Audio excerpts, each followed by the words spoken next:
Welcome to Alter Your Algorithm, a podcast where we talk about what we focus on and how we can make sure it's Jesus. I'm Jackson, and I just want to welcome all of our listeners this week. Tyler's not on this week, but we do have a guest.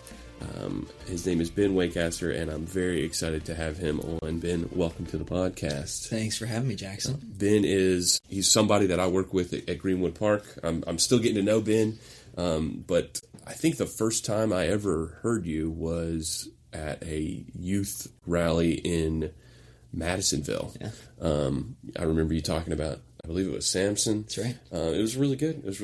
So the students at Southside and, of course, Greenwood Park know and love him, and he does an awesome job. And so you work with young adults, right? Yeah, Specifically college students. Well, I guess not always college students. Yeah, I would say primarily college students, and then I think there's a natural drift where one of the goals of working with college students, I feel like, is to help them get integrated with some people that are a little bit older than them, different stage of life. And so naturally, that kind of helps foster some connections with just young adults in general. So yeah, well, I think young adults are an interesting group of people. They themselves oftentimes have high expectations. A lot of people have high expectations of them, sometimes justified, sometimes not so justified, because they are the future. Sure. They are the people that are going to carry the torch. And so I think today we're going to kind of talk about how that affects them, and then most importantly, how we can help them, or even if one of them is listening, how they themselves can maintain a thoughtful and honest relationship with Jesus throughout all of those challenges. So, Ben, give us a little bit of an intro. Sure, yeah. Like you said, my name's Ben Wacaster. I grew up in Huntsville, Alabama, went to Auburn University, and graduated there in 2018. I started with a little brief stint in youth ministry, but to be honest with you, youth ministry was just too hard for me. so I backed out into the easy role of campus ministry. I did a short internship in Oxford, Mississippi, not England, at Ole Miss, and then ended up here in Bowling Green, Kentucky, working with the Hiltoppers for Christ campus ministry. We serve the Western Kentucky University and SKYCTC campuses. So that's awesome. So are you, you're from Huntsville, Alabama, so are you an Auburn fan? Yeah. Okay. Yeah. And then, as somebody who went to Ole Miss, did you cheer for Ole Miss? I mean, not really. Okay. I feel like I have a casual connection to college football compared to the environment in which I grew up. Gotcha. Where I watch it and I enjoy watching it, but again, growing up in an environment where it was very intense. Going to Auburn as a college student, as a Christian, had to be hard, because I've been to that stadium and the chants they say. Yeah. I'm like, are you allowed to say those words? Yeah. It's a paradox every Saturday game day that you show up to the Jordan-Hare Stadium. Yeah. Oh, man. Yeah. Even our fight song, has some some tricky things to navigate, I guess you could say. So. Oh, man, that's awesome. Yeah. Well, the driving scripture for today comes from 1 Corinthians 15:58, and it says, "Therefore, my dear brothers and sisters, stand firm. Let nothing move you. Always give yourselves fully to the work of the Lord, because you know that your labor in the Lord is not in vain." I think that sometimes is I looked up encouraging verses, or I looked up verses for college students, is what I did. And then the first thing that popped up wasn't a link to verses for college students. It was a link to motivational verses. Yeah. And a lot of times when students are going to that next stage in life, whether that be college, whether that be a job, I think young adults are people who are sometimes thinking about starting families. Yeah. That is what they need. They need motivation. Sure. But this verse specifically is a reminder that we are working, and we are working for the Lord. And when we keep that on the forefront, whatever we do, if it's for Him, it is good. It's not going to be in vain. And I think I could be wrong here. This is how I feel, or how I felt as a young adult. I don't know when I disqualify myself from that list. Yeah. But I always wonder, am I doing the right thing for the right reason, or am I just doing it? And so, again, hopefully we kind of answer some of those questions today. But we want to learn about you a little bit, Ben. So first question, how did you get into ministry, specifically campus ministry? Yeah. So like I said, I went to Auburn University. I was there 2014 to 2018. And I didn't go to college expecting to get into any sort of ministry. Again, Auburn's a public university. They don't have a Bible department Right. or program or anything like that. And in fact, I mean, I grew up in the church, but I kind of went to college expecting to kind of become more nominally Christian. I grew up in a great Christian family, but just didn't really feel that connected to the story of the gospel or really understand. I mean, kind of like this theme verse from 1 Corinthians says, I didn't really understand that like the way that I understood and approached the gospel was supposed to affect every way that I lived my life. And so I went to Auburn expecting to have kind of the classic 4-year college experience. And I had a best friend that went to Auburn too, and he was going to the Auburn Christian Student Center, a campus ministry down there at Auburn. And he was like, hey, you should come with me, and like, let's go check out a few events. And so I went, and it was just a very different environment. It was a bunch of college students who I could tell were choosing to be there at church, which was an experience that I never had. Like I went because my parents went. Right. And they were excited about the story of the gospel, and they were asking really interesting and profound questions, and questions that were practical, that made demands on how they live their lives. So I fell in love with campus ministry, got really connected there. God worked really powerfully through that to kind of light me on fire and to kind of change my life, make me fall in love with Jesus. And around the same time that I was getting more and more involved in the ministry, I was kind of having a crisis of like, what do I want to do? Because I came in as an architecture major, and that was a terrible fit for me. I learned that pretty quick. And then, so I was asking what I want to do with my life, and I started to think about, hey, maybe this is something I could do. And so had some conversations with the minister there.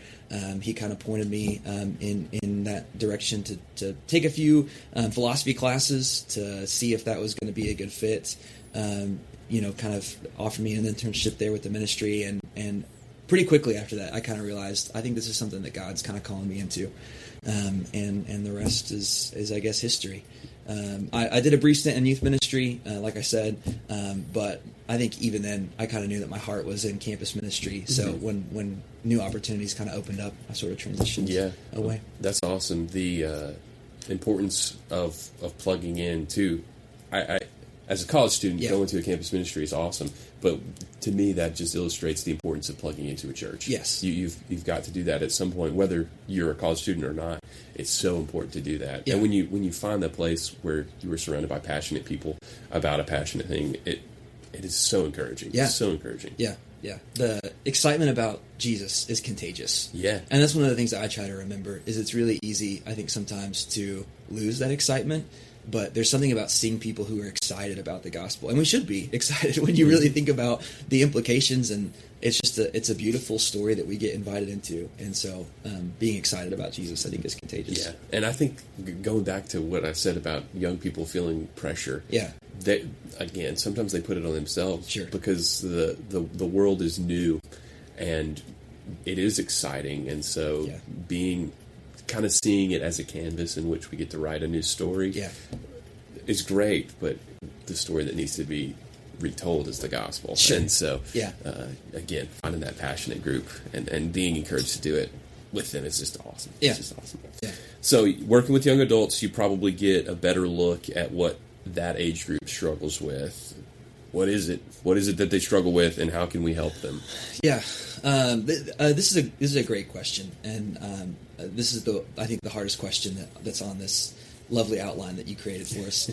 And as I thought about it, there's this phrase that a friend of mine, he's also a campus minister, the way that he captures the difficulty with this particular age and stage of life is he says that college students and young adults in general live in a world of competing stories. And the challenge for young adults and college students is to figure out how are you going to orient yourself in this world of competing stories to kind of to figure out what story it is that you're living in. And so just for example, I went to Auburn University.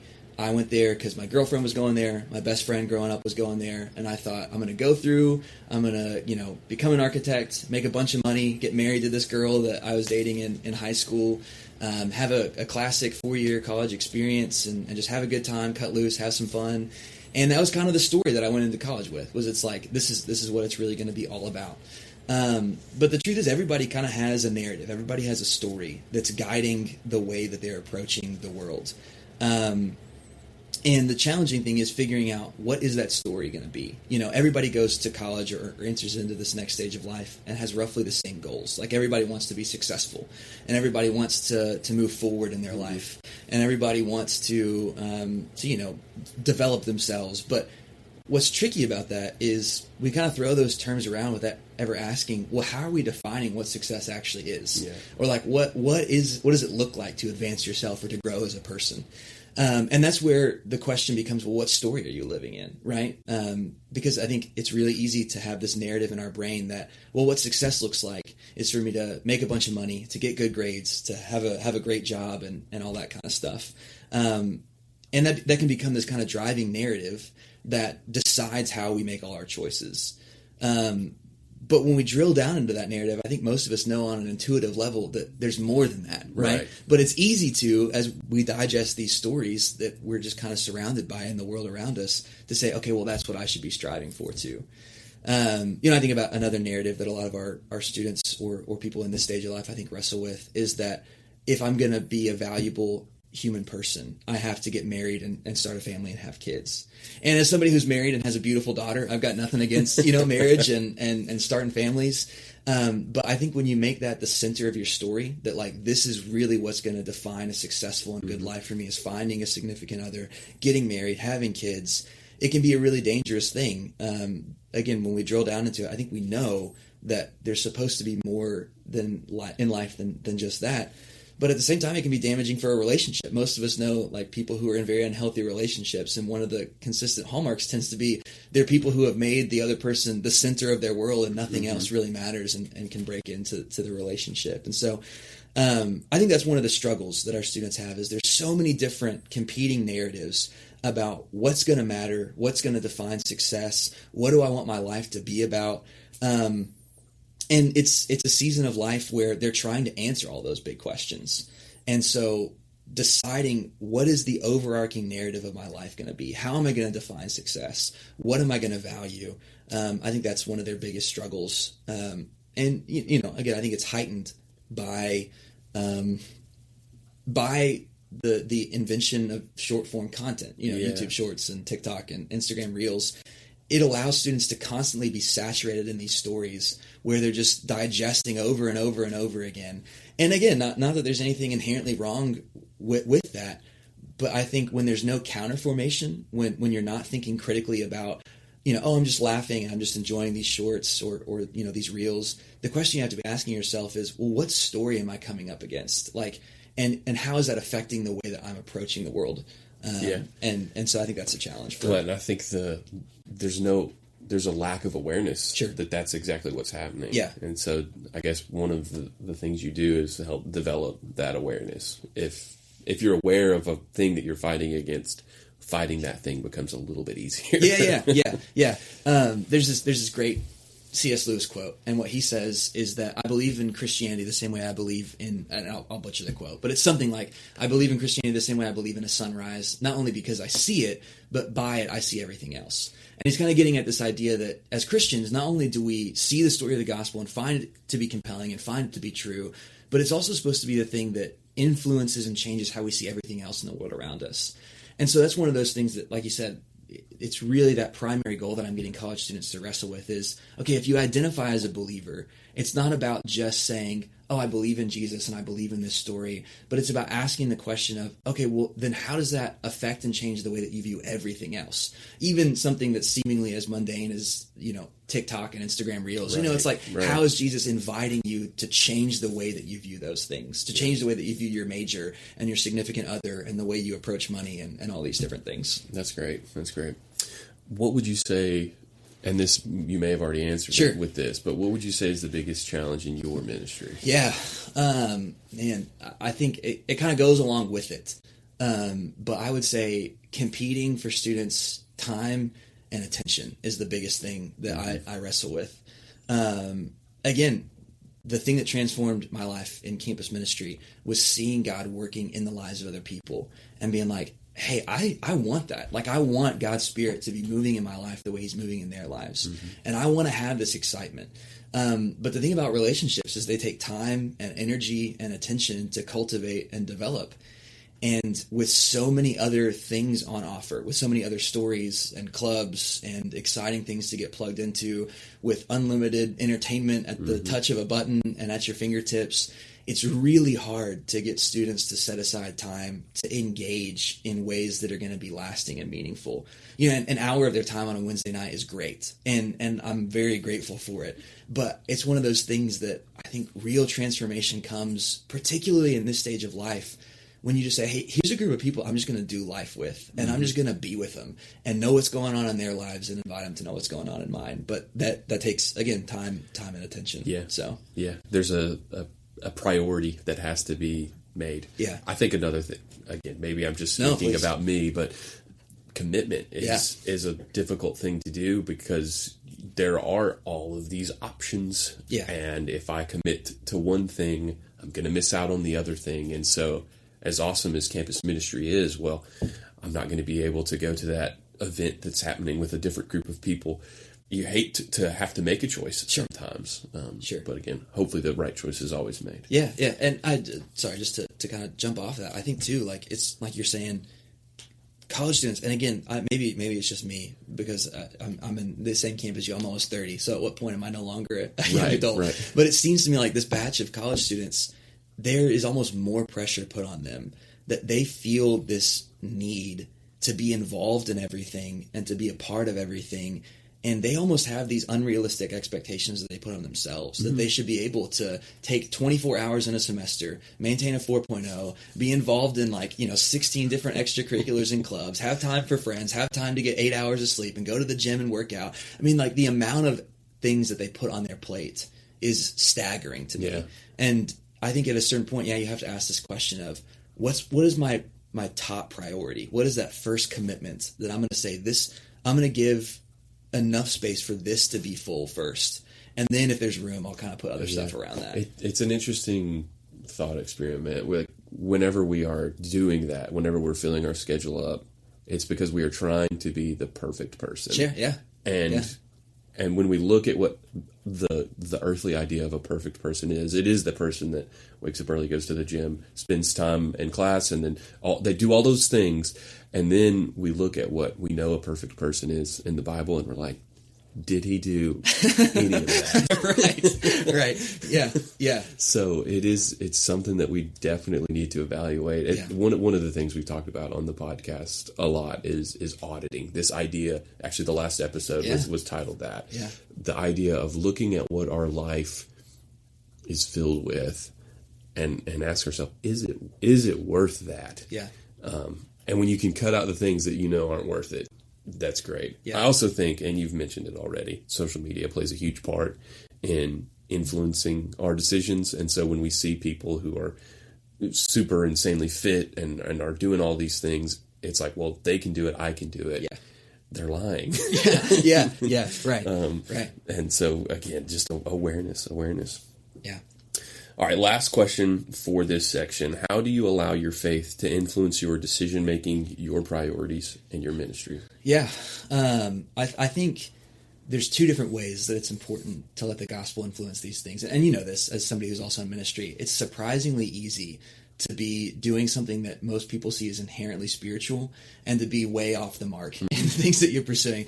It's this frustrating, almost paradox in ministry. And so I think that there's two things that if I drift, I find that it's in one of these two areas. And the first thing is that faith should influence what our goals are, right? The things that we're pursuing. It's really easy to get caught up pursuing the wrong things. Again, it's really easy for me to start pursuing, it would be great if after every Wednesday night, people were talking about how great of a teacher I am. It's like, I have no business making that the priority. And so faith should dictate what my goals are first and foremost. Are students coming to know Jesus? Are they growing in their depth of relationship with him? And are they beginning to be salt and light to the campuses that we serve? But I think it also affects the means in which we pursue those things, right? There's this great song, King of Kings by Hillsong, and one of my favorite lines in there, and it's talking about the cross. It says it's to reveal the kingdom coming and to reconcile the lost. And I think there's this twofold nature that we're supposed to see the life of Jesus through, that he sets what our goals are, but he also defines the means in which we're supposed to pursue them, right? I think a lot of times we can get caught up pursuing godly goals, but in earthly ways.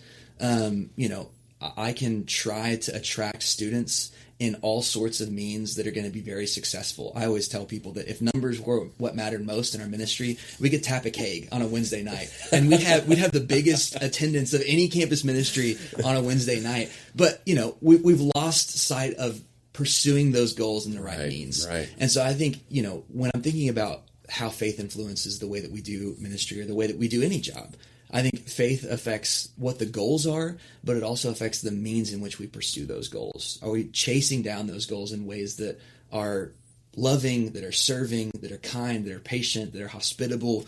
And so I think there's kind of that twofold shift for me. Yeah, that's awesome. That's awesome. Well, every episode the title of the podcast is Alter Your Algorithm, and it's spelled ALTAR. Love that. And the idea being that we need to shift our focus towards Jesus a little bit more in an age where sometimes that's very, very difficult to do. And so we've got some ideas that we want to share with you, our listeners, about hopefully how you can do that. And again, from the lens of a young adult, perhaps. Yeah. So Ben, why don't you take the first one? Yeah, I'll say too that none of these ideas are mine. These are all brilliant insights from Jackson himself. But the first practical takeaway is that when we start a new chapter, the choices that we make have a big impact. And again, I think this is one of the things that makes campus ministry exciting, is that it's a stage in life that naturally begs all these really important questions. What are you going to do with the rest of your life? What are you going to kind of value and find important? And so as you're making those decisions, you need to allow God to influence the way that you approach those things. Trust in his story and the things that he puts forward, and it'll kind of steer you on the right path. Make him the priority, and he will have the biggest impact. Again, this question of what are you going to budget time and attention for? And if it's not Jesus, then ask the question of, well, what am I budgeting time for that's better than that? And then last but not least, it's okay when the chapter doesn't take you where you plan on going. God is the author, and his plan is greater than you can imagine. And dealing with a lot of college students, again, I think, there's a lot of them who come in with a very strong expectation of what they're going to be able to accomplish and achieve. And at some point in the 4 years, a lot of them kind of experience a wake-up call. And it's painful, and it's never fun. But in a lot of ways, that opens the door to a lot of great growth, that God takes broken circumstances and can redeem them to be used for really good things. I mean, I think we've been going through Genesis, and that's been like the big reveal for me that I've noticed. I'm like, okay. And you brought it up in your sermon. These guys who are these faith leaders sometimes were horrible people. And the plan that they had or that they were trying to accomplish was not what God intended for them at all. But God was able to use their story anyways. Yeah. So if you're a young adult and you're listening and you're like, I'm trying to make my story work and it's just not working, maybe God's trying to direct you in a different way. Yeah. Don't resist. Allow him to influence you. Our second kind of big idea is to be a student. I love learning. It's one of my favorite things to do. Oftentimes I'll just go down rabbit holes of things that may or may not matter, but I find it so relieving when you can find a new nugget of information. But what is really important is that we study our Bible. It's as simple as that. You don't have to be a biblical scholar, but take time to read every day. Take time to study the lives of your faith heroes. And I'm not talking about necessarily people in the Bible who are your faith heroes. I'm talking about people who you've watched as you've grown up, who have led a life that models Christ. Talk to them, have conversations with them. We gain wisdom simply by spending time in the Bible and by also spending time with those people who are wise among us.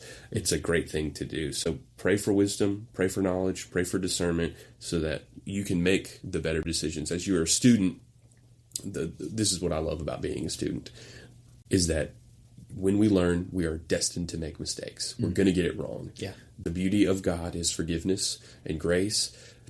If we are doing our best to get in, and I don't want to make it sound like, it's your actions are what God is granting you. But if we're trying, because we love God, to glorify him and get the A+ on our report card, it's going to be harder for us to look back and be like, I'm sad about what I did. Yeah. Because if what we were doing is being a student to God and dedicating our lives to him, there's nothing bad that can come from that. Yeah. It also is a great way to influence the next generation. And we again, I sometimes, I'm struggling right now being 28. I'm like, am I a young adult? No, but I am influencing the next generation already. And that happens way sooner than you think. So be aware of that. Yeah. Yeah. The last practical takeaway is become a professor. And so a professor teaches what they know passionately. If you know God, you know his promises. And so you can proclaim the gospel boldly. I think one of the things that a lot of our students and that a lot of people in church butt up against is a lot of times they feel like, I just don't know enough. And again, I love the way you have this worded here. If you know God and you know his promises, you know enough. Like you can, that's all you need. Yeah. And so it's easy to tell people, hey, I mean, just like what you were just talking about, you can be freed from this pressure that you feel like you have to do enough. That you know, what God honors is your trust in the fact that Jesus has done enough and that he will redeem the circumstances that you find yourself in. I mean, that's a promise that I think this generation is desperate to hear. A group of people that feel trapped, that they're always trying to do enough and to be enough in a world where nobody seems to be able to get enough attention or to be valued enough. So if you know the promises of God, you can proclaim the gospel boldly. There are likely people you know that don't know Jesus. And so profess your faith. And again, I love a good pun. And so I'm a big fan. I'm a big fan of that. But you know, these are things that take courage. And my very limited experience as someone who is not a natural evangelist is you just have to step out and try it, you know, and it only gets easier the more you do it. And so if you're like me and you feel afraid to talk about Jesus to people that don't know him, just try it, you know, once and just say a quick prayer and turn it over to God and then just step out on a limb and give it a whirl. And the last one here is deep conversations about you are sometimes, or about your faith are sometimes intimidating, but the more that we have them, the easier they become, and the easier those conversations become, the more likely we are to talk about Jesus as someone who doesn't know Jesus.